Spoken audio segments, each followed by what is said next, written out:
empezamos ahora con nuestra Una ventana a la ciencia, organizada por Cosmocaixa, en este ciclo organizado por Cosmocaixa con la colaboración de la Asociación Catalana de Comunicación Científica. Hoy tenemos con nosotros a Eudald Carbonell. Para nosotros es un gran honor y para mí también, porque con él y con otros pioneros de la arqueología de nuestro país, pues empecé a hacer mis primeras excavaciones. Y deciros que Eudald Carbonell es catedrático de prehistoria de la Universitat Rovira i Virgili. Es codirector del proyecto Atapuerca, como sabréis ya prácticamente todos y todas, y es investigador del IPES, el Instituto Catalán de Paleoecología Humana y Evolución Social. Bien, en este tema que nos ocupa hoy, que es el del origen de la tecnología, Eudald, yo quería empezar por una cosa que me preocupa bastante. Cuando yo empecé a estudiar en la universidad prehistoria y evolución humana, bueno, en aquellos momentos era más difícil estudiar la evolución humana porque no estaba de moda. En muchos manuales de prehistoria, artículos, pero no es solo escritos aquí, sino sobre todo escritos desde el extranjero, nos decían que la separación entre el ser humano y el animal radicaba en la utilización de herramientas. Si yo voy ahora a un manual de prehistoria o evolución humana, ¿todavía podríamos encontrar una definición de este tipo? Pues probablemente, pero como tú dices, también ha evolucionado la prehistoria, la evolución humana, pero también ha evolucionado el estudio de la evolución humana y tienes razón. Es verdad que no somos los humanos los únicos que somos capaces de tener una inteligencia operativa, pero también es verdad que todas las especies de nuestro género, todas, y podríamos decir que están muy a todas, han utilizado la tecnología para adaptarse. Es decir, han fabricado, para entender, todo el mundo lo entienda, herramientas con distintos materiales. Hablamos siempre de las de piedra, porque son las que se conservan mejor. Pero sí que es verdad que hay, lo sabemos ya, primates, aves, insectos, todo tipo de organismos que utilizan materiales más o menos transformados. Aquí viene la diferencia para poder adaptarse. O sea que esta definición, como tú bien dices, no sería correcta. Ahora mismo no se podría entender. Y yo leí las cosas que escribiste cuando todo esto iba cambiando y tengo que darte la razón que no sería lo mismo. Ahora esta definición tendríamos de alguna forma de matizarla. Muy bien. A raíz de esto, y ahora que has comentado el tema de ciertos animales, va perfecto porque que conste que esto no lo teníamos ensayado, ni mucho menos, pero ya Charles Darwin en 1871, en esa gran obra que todos hablamos siempre del origen de las especies, pero esa obra que yo creo que tanto a ti como a mí nos apasiona, que es El origen del ser humano en 1871, aunque pasó desapercibido, pero Charles Darwin habla de que los chimpancés son capaces de utilizar herramientas en África. Había oído exploradores que le comentaban esto, pero no fue hasta que, desgraciadamente desaparecido hace unos años atrás, pero nuestro colega y nuestro maestro Jordi Sabaté Pi, en la década de los 60, ya no solo ve que los chimpancés son capaces de utilizar herramientas, sino que también las fabrican, algo que descubrió en paralelo a Jane Goodall. Incluso el mismo Louis Leakey, el mentor de Jane Goodall, cuando escuchó que los chimpancés eran capaces de fabricar herramientas, planteó, pues quizás tenemos que cambiar la definición del ser humano. Por lo tanto, cuando vemos a un chimpancé fabricar una herramienta con hojas o con un palo, podemos considerarlo también como una tecnología, un complejo tecnológico. Sí, tendríamos que considerarlo y, por supuesto, a la memoria de nuestro gran amigo, maestro y colega Sabaté Pi, ¿no? que yo disfruté muchísimo viendo todos los palitos del género troglodita, del pan, ¿no? Ver, increíble, cortados con la boca o cortados de otra manera para sacar termitas. Y bueno, yo creo que sí, que tendríamos que hablar de lo largas o cortas y complejas que van siendo en la evolución las secuencias operativas. Es decir, si los chimpancés hubieran tenido un crecimiento alométrico del encéfalo y ahora también fabricaran coches o fabricaran muchas industrias complejas, habría habido esta evolución tecnológica. La diferencia que ha habido entre unos y otros es que los humanos hemos socializado la inteligencia operativa y la hemos universalizado. Por ejemplo, nuestra especie, al final todo el mundo ha conocido el fuego, todos prácticamente, han conocido a los 50.000 años el arte y tal, y han socializado muy rápido su inteligencia operativa, cosa que no ha sucedido por cuestiones de tipo, lo sabemos, biológico, adaptativo, etcétera, con los primates que no son primates humanos. Es decir, hay singularidad humana, pero tanto en el orden de los primates y en otros, de hecho, en otros órdenes hay capacidad. Te recordaré, y con un amigo que trabajaba en Inglaterra con el Corvus monadela, cómo es capaz de torcer un alambre y sacar de una botella. No transforma el alambre, no lo corta, pero sí que lo modifica, produce una morfología diferente y utiliza esta morfología para adaptarse, para poder sacar comida del fondo de una botella. Yo diría que es una cosa progresiva. Ahora bien, ¿qué ocurre en el ser humano? Que todas las especies, en mi opinión, humanas, todas han continuado, se han socializado con la tecnología. Yo pondría ya más la vista en la socialización que en la propia inteligencia operativa. Interesantísimo. En este sentido, hemos de decir lo siguiente. Es cierto que los chimpancés y otros muchos animales, ahora estabas hablándonos nos hablabas de los córvidos, son capaces de fabricar herramientas. Podríamos hablar de una tecnología, incluso de una socialización en algunos casos, porque se transmiten estos conocimientos. Ahora bien, sí que es cierto que muchas veces ha habido la tentación de decir, bueno, pues vamos a estudiar la tecnología del chimpancé para buscar el origen de nuestra tecnología. Esto sería un error porque el chimpancé es un primo nuestro contemporáneo, no es un ancestro. Entonces, de alguna manera, lo que sí que podría ser útil es la tecnología que tienen estos chimpancés para intentar reconstruir aquellos útiles que fabricaron los homínidos en el pasado, pero que al ser de materias peribles como hojas, cortezas, madera, piel, no se han conservado en el registro fósil. Esto sí que nos puede dar pistas de si los primeros homínidos quizás comieron termitas o si quizá pues fabricaron palos para coger miel y cosas por el estilo. Con una gran probabilidad. Yo creo que has dado en el nudo gordiano del sistema, porque siempre, curiosamente, nosotros, tú y yo, la gente que empezamos y que hemos continuado con la tecnología lítica, siempre hemos estado muy especializados en códigos morfológicos estables, en códigos que se han mantenido. Pero obviamente, como dices tú, los códigos que hemos perdido, que seguramente eran mayoritarios, que eran los que hace 3, 4, 5, 6, 7 millones de años han desaparecido. Es decir, las diferentes adaptaciones culturales con materiales diferenciados, desde las plantas a las pieles animales, a los huesos, a la propia materia lítica, es un amplio espectro. Y yo estoy convencido, Jordi, que esta gente, cuando estaban en el mismo nodo, es muy probable, los australopithecus es obvio que manipulaban objetos y probablemente podían producir cadenas operativas muy simples. Podemos hablar a lo mejor de hasta los ardipithecus, es difícil de poder explicar. Sí, esto después lo sacaremos porque tenemos por ahí el Australopithecus gari que nos da un poco de dolor de cabeza, ¿no? Yo sí. Esto lo he hablado por supuesto, con mis amigos de Berkeley, ¿no? con Tim White, a ver todas estas cuestiones que han ido de alguna forma generando un ruido de fondo muy visible, muy interesante.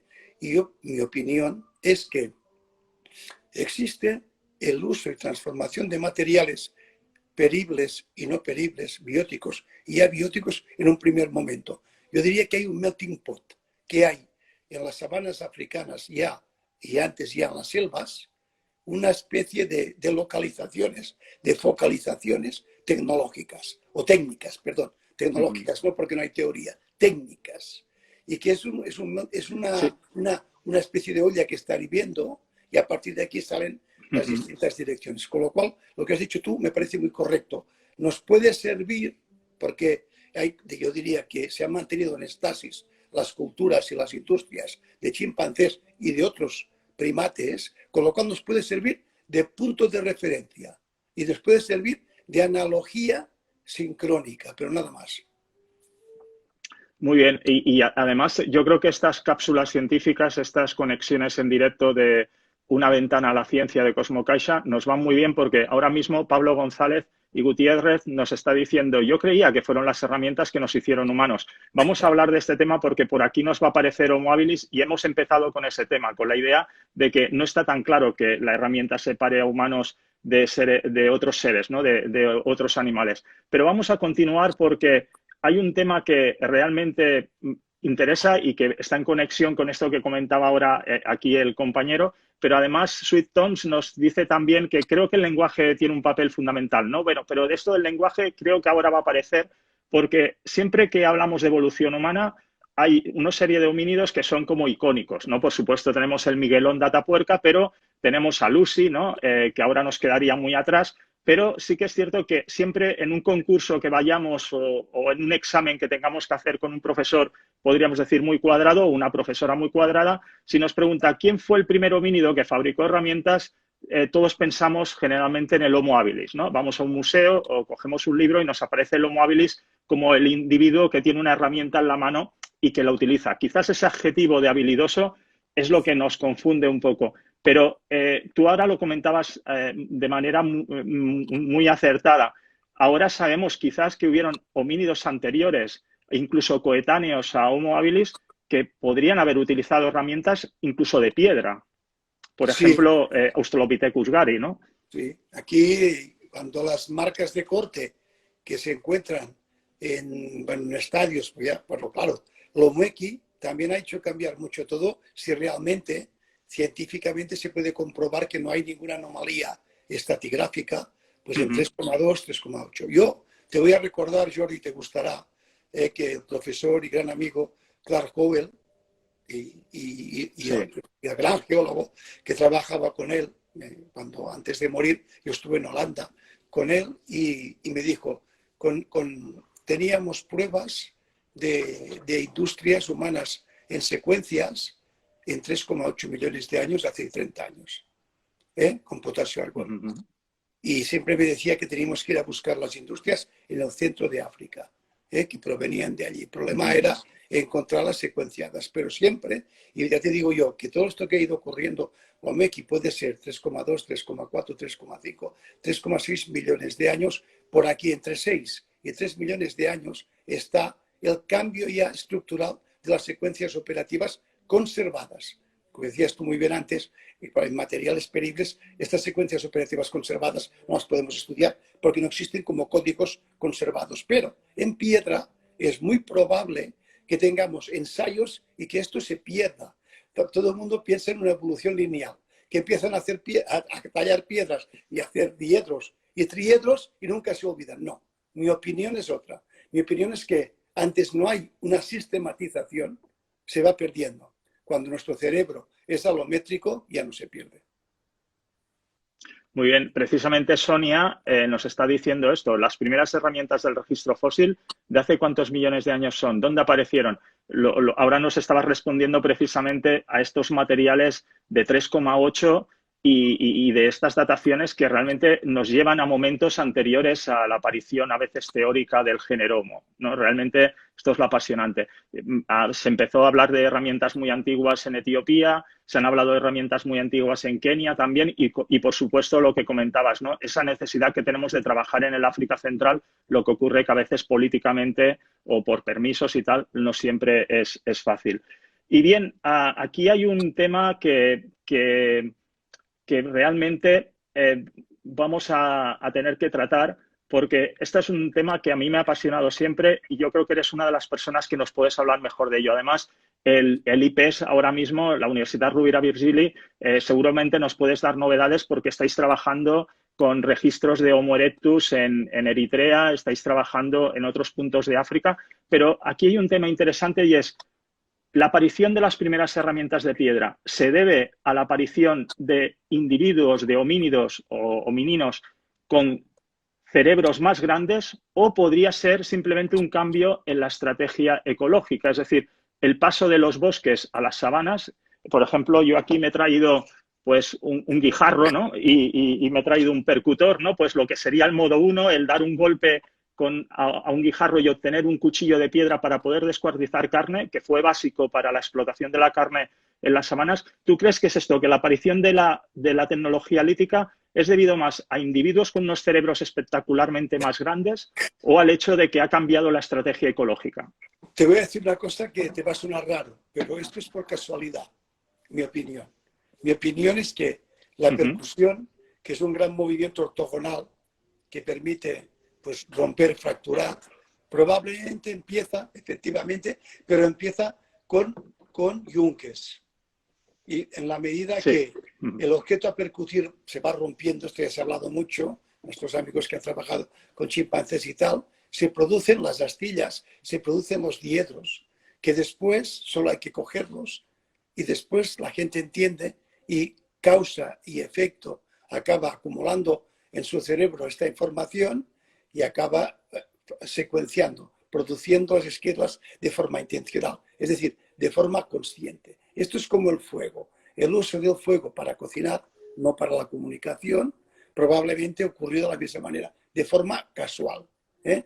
Sabanas quemadas, con animales que se conservan porque han sido abrasados por el fuego, y después viene, como siempre, la relación causa y efecto. Claro, cuando estos cerebros son alométricos y son más importantes a nivel encéfalos mayor, deja de ser casual y se convierte en una lógica de aprendizaje humano. Yo siempre, bueno, esto es una opinión, tú sabes que no tenemos pruebas, pero para mí esto es una opinión.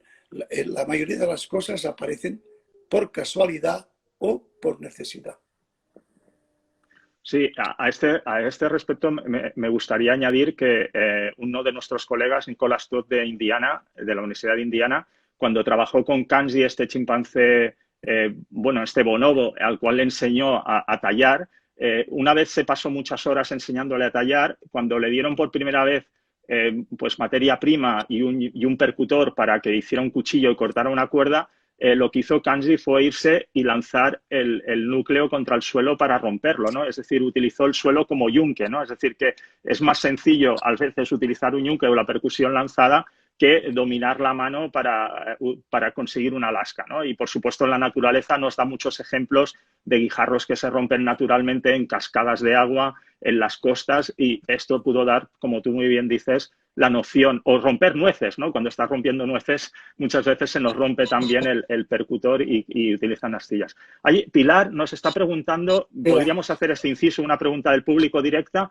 ¿Es cierto que el paso de la alimentación herbívora a la alimentación con proteínas animales produjo importantes cambios cerebrales en los humanos? Lo pregunta Pilar MC. ¿Cuál es mi opinión sobre esto? Sí, ¿cuál es tu opinión? Sí. Bueno, está claro, es que tú la pregunta la has formulado cómo tenía que hacerse.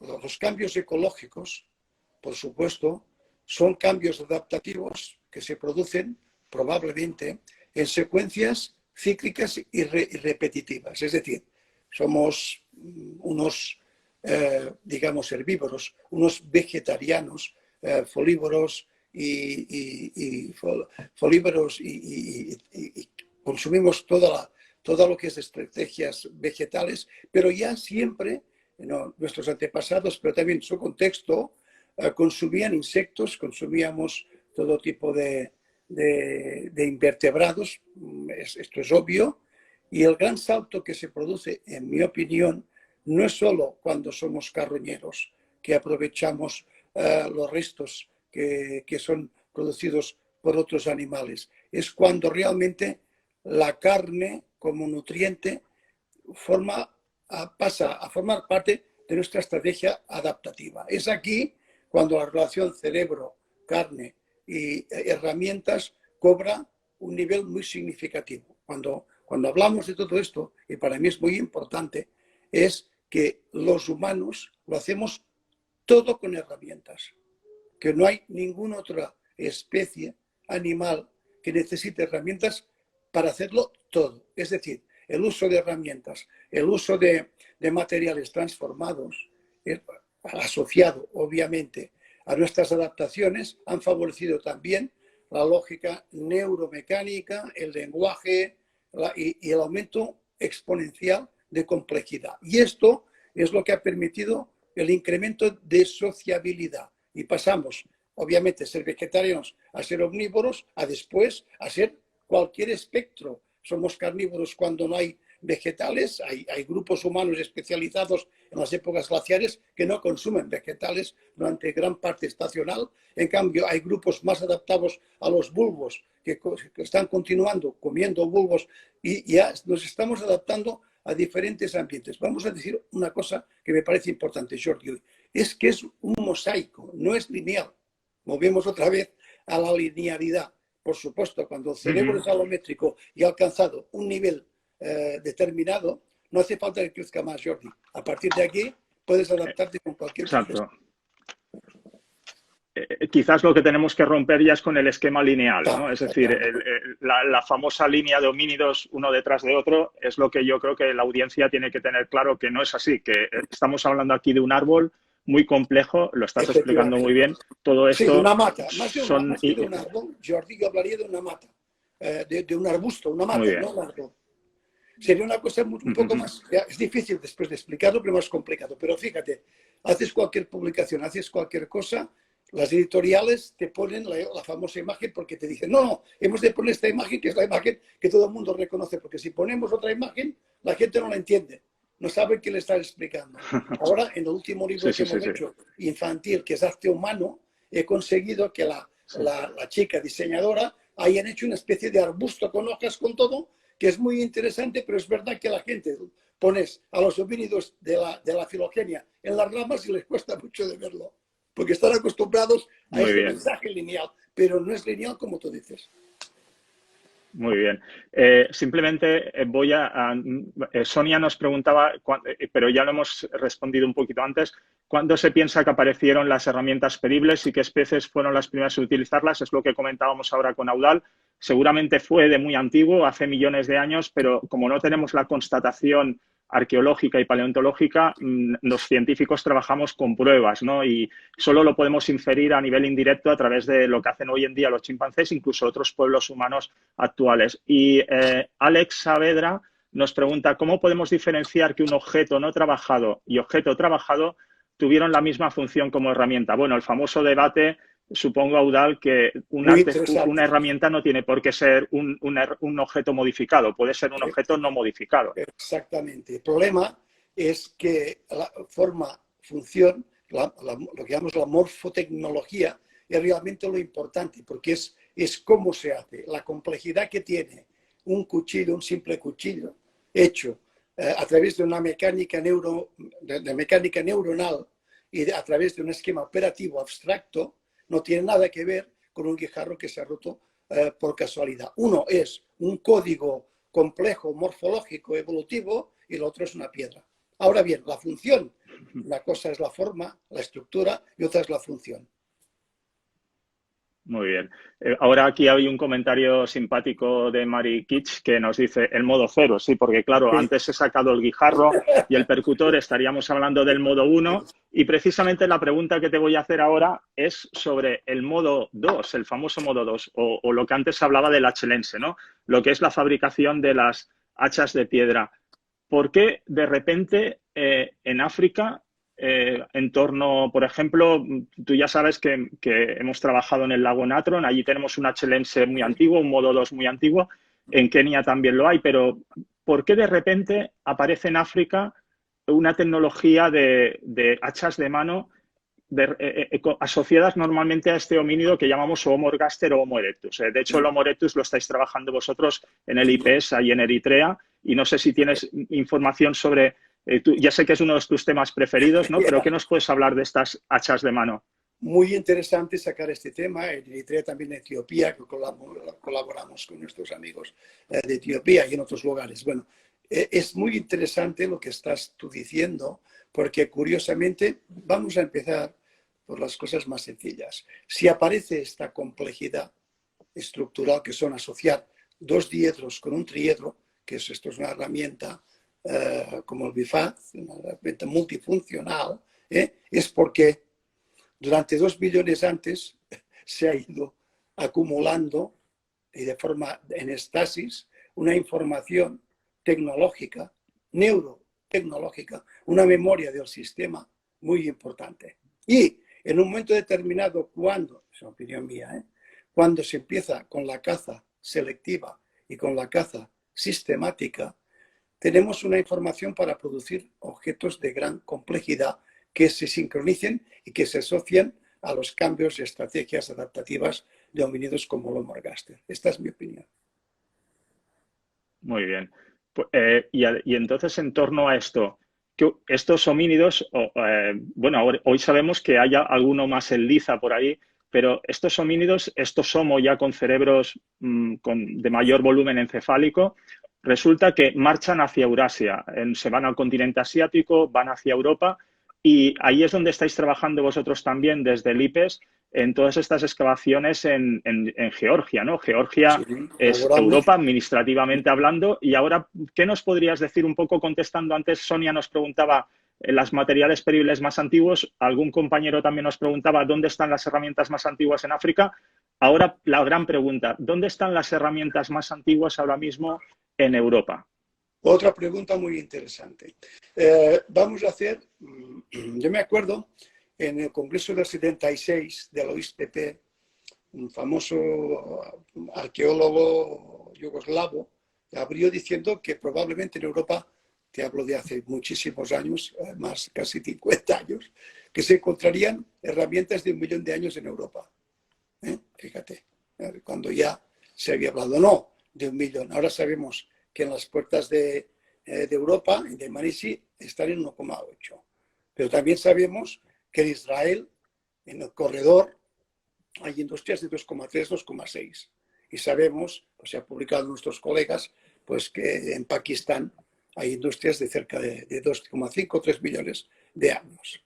Todo esto nos está hablando de escenarios muy distintos a los que habíamos pensado. El profesor Emiliano Aguirre, él decía, y después publicamos con él en la Cuaternaria Internacional, ya también hace 20 años o 25, que hay varios flujos de salida de África. El primer flujo, podríamos decir que es un flujo pregénero prácticamente, porque las características de estasis que mantienen algunos de los fósiles de 1,4, 1,8 en Java, aún mantienen todas las características biológicas muy antiguas. Lo que ocurre, que esto es muy interesante, que estas industrias no tienen bifaces, porque en Europa, sepamos todos, no tenemos bifaces más antiguos de 1 millón de años. En la Boella, por ejemplo, en Cataluña, tenemos un achelense de picos, un achelense IA, que es un achelense antiguo, más de tipo Uvieidía, en 1 millón. Pero desconocemos porque, por ejemplo, Atapuerca o Montecísor no tiene achelense, no tiene unas industrias y tenemos una acumulación de industrias muy importantes. ¿Qué ocurre con toda esta cuestión? Yo pienso realmente que el núcleo de formación del achelense o del modo 2, por supuesto, es africano. En la medida que sale de África, es africano y asiático, porque en la India tenemos el 1,4, 1,5, 1,6. Hay todo un núcleo de estructura achelense. Pero conforme este achelense se aleja de estas matrices, pierde la diversidad, como ocurre porque por el tiempo de tarde, o como decía Nictoz decía, como ocurre con el fuego, con los antiguos pobladores de algún, que hay una noche técnica, que estas técnicas emergen, aparecen, se socializan, hay alopatrías culturales y biológicas y van desapareciendo. En mi opinión, el achelense es el gran cambio que se produce en la forma de adaptarse los humanos para la supervivencia en el planeta.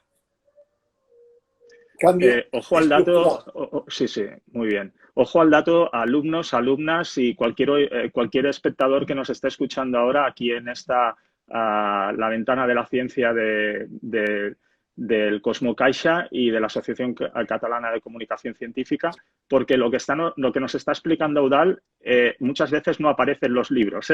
Esto que nos está explicando es totalmente, muchas cosas novedosas, de las cuales uno aquí que está sentado aprende muchísimo también. Y por lo tanto, yo quería preguntarte ahora, voy a hacer una pregunta del público, que veo que aquí hay un interés enorme. Nos preguntan, y yo creo que es muy interesante porque yo creo que está muy relacionado con los temas de evolución, ¿no? Uno de los tópicos que existen en torno a la evolución. Si la evolución de la tecnología se produjo por casualidad, ¿se podría decir que nuestra evolución se produjo debido a una serie de casualidades que daban opción a más casualidades? Lo pregunta Laura Griera. Genial, es absolutamente probable. Sí. Estamos hablando de Darwin.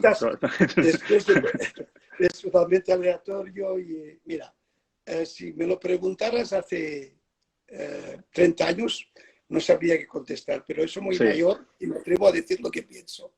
Y yo pienso que efectivamente es por azar. Muy bien. Después no. Totalmente de acuerdo. Totalmente de acuerdo en esto. Por esto muchas veces nos ponen nerviosos ciertos estamentos cuando decimos estas cosas, porque entonces se les escapa del control la evolución. De hecho, por desgracia, lo estamos viviendo en estos días, ¿no? Una pregunta que no podemos acabar este debate sin hablar de esto, porque es un tema que a mí me corroe muchas veces por dentro. Tú y yo somos arqueólogos, aunque nos dedicamos a la evolución humana, pero de formación somos arqueólogos y también tenemos aquello de madera, iba a decir la catalanada, de fusta de naturalista, ¿no? Y hay una cosa que a mí me sorprende. Resulta que siempre que encontramos un cráneo, además tú has estado implicado, por suerte, en esta opción también, has estado en los dos lados, pero cuando aparece un cráneo, cuando nos aparece una mandíbula bonita, es genial para ponerla en una portada de Science in Nature, ¿no? Pero, y decimos, hemos encontrado el homínido más antiguo en África o el homínido más antiguo en Villatorrijos de Abajo o el homínido más antiguo en la autonomía tal. Pero, ¿qué ocurre? Cuando encontramos herramientas, tú antes nos has dado unos datos apabullantes de dataciones muy antiguas en Israel, dataciones muy antiguas en Afganistán, en Pakistán, en muchos otros lugares. ¿Qué ocurre? ¿Por qué cuando aparecen herramientas no les damos la misma importancia si solo un homínido o un hominino puede haber fabricado esas herramientas? Es decir, es tan importante una herramienta como un cráneo, ¿no? ¿Por qué este fetichismo? Porque forma parte de la estupidez humana.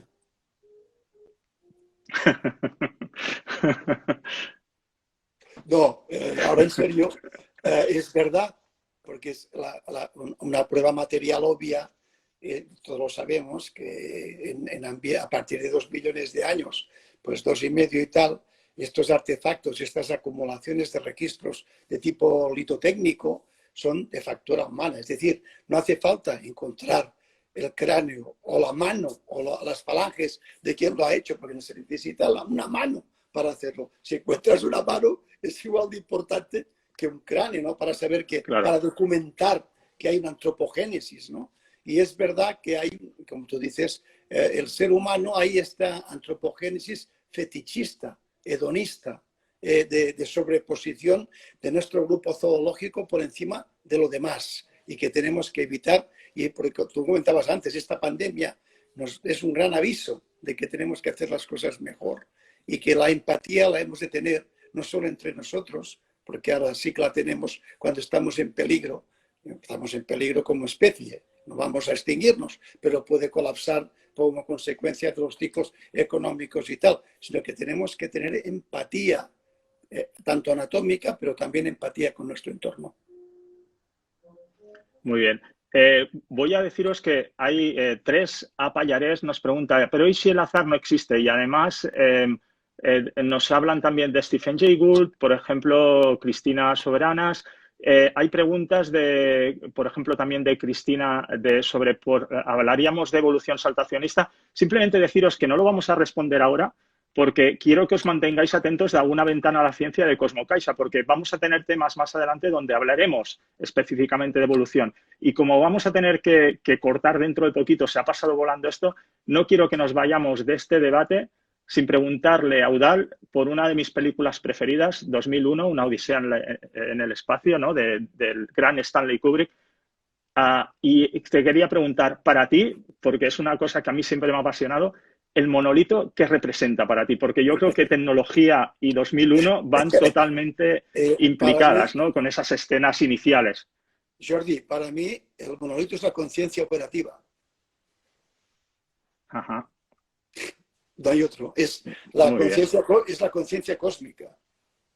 Es el descubrimiento de la conciencia cósmica, de la conciencia operativa. Por eso yo lo relaciono perfectamente, porque hay toda una ontogénesis, cuando hay toda la revolución hasta que llega el embrión.